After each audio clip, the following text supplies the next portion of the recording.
So, how do you feel about holding space virtually, either over the phone or like this? You've spent a lot of intimate time with me on here on Zoom, in the Zoom space. How does that feel to you? If you have been a hands-on healer or a yoga teacher with your students right there in person, or a counselor therapist where your clients are right there in your office, you may feel some resistance to this. But what I want you to know at this point, as you start to really work with your own style and your own offerings, you can hold space for anyone, anywhere in the world in such an intimate way. And you'll see this when you work with me one-on-one. Typically, I do the energy work over the phone and not in the Zoom space, because it can be distracting to me and I have to be full on focused on that person's energy. But when I connect in heart to heart, energy field to energy field, there is no distance between us. And you will see, the more you do this, the powerful, profound results that you will have. So I want you to remember that in terms of coaching, in terms of remote healing, all you're doing is holding space. If you end up facilitating ceremony in a shamanic priest or priestess way as ministry, all you're doing is holding space. I think why high performance, successful people are the ones that get coaching, and the people who need coaching are typically the ones who are too afraid to get it, is because it's scary. Because when we sit face to face and you have to show up for yourself and be accountable and answer questions and go deep and be seen and be asked and come up with those difficult questions about what do you want, you can't be distracted anymore. You can't be out of yourself and over here dealing with everybody else's stuff. You have to really deal with yourself.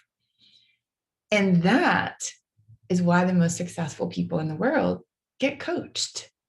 So think of that. If you've been brave enough to make it this far, which most people are not, I am so proud of you, because it really all comes down to holding space for ourselves and giving ourselves the room to grow and do the things that we desire, instead of just talking about these things, to actually put the action steps forward, to get clear on a baby step offering that you're going to leave this course with. And then together with me, come up with a timeline that holds you accountable to yourself.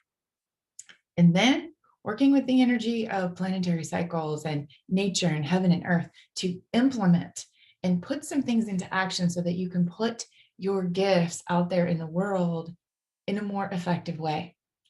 I have a little affirmation meditation for you about being prolific. Those affirmations are so strong and powerful, and I hope that you'll do them with me, because we want everything that we touch to have a positive energy imprint while we're here.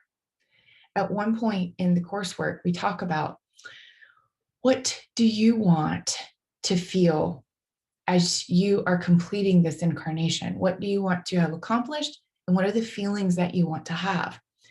When we coach someone in this way, we reverse engineer a successful life from the point of leaving this incarnation backwards, so that we're doing our purpose work while we're here.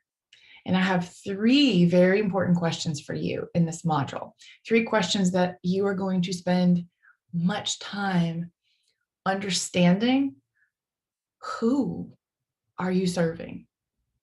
Who are you giving your medicine to? We go deeper than just the ideal customer avatar and energetically calling our clients in. It's an even deeper level of work. What kinds of products are you selling them, or services? How are you helping them? And I am here with you to get you so solid with this, so that I can support that medicine that only you are. there's going to be so many little voices that come up in your head that say, what do I have to offer? And why would people want what I have to share? My stories, my journey, my unique medicine. I'm telling you right now, there is no one else that can do what you can do. And I'm not saying that in a cliche way. I'm saying get clear on your own art. Get so focused on your own medicine that you are here to share with the world that nothing's going to stop you from doing that while you're here.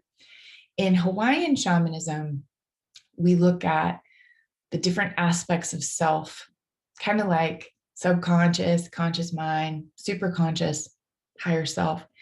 They have that too in their culture. And the little one, which I really like the word for, is ku, the subconscious mind, the little inner child that wants things to stay the same and gets scared with change.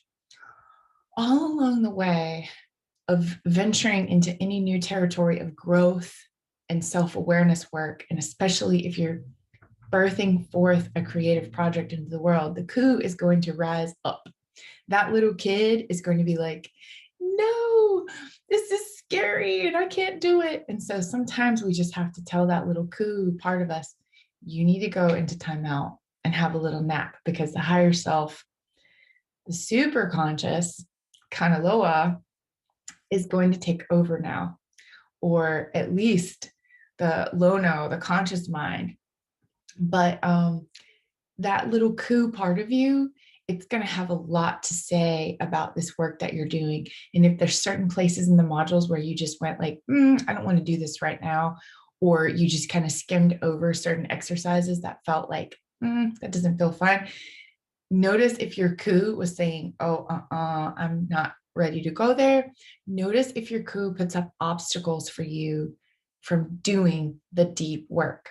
My ku really reared up when I started going to a personal trainer because I was scared. I'd never done that before. I had some pretty major fitness goals that I wanted to work on, and my ku flung me down a flight of stairs and hid my gym shoes so I couldn't find workout shoes, all those kind of things. And I was going, oh, no, no, no. I know exactly what this is. Hello, little ku. I love you, but you're not going to run the show right now.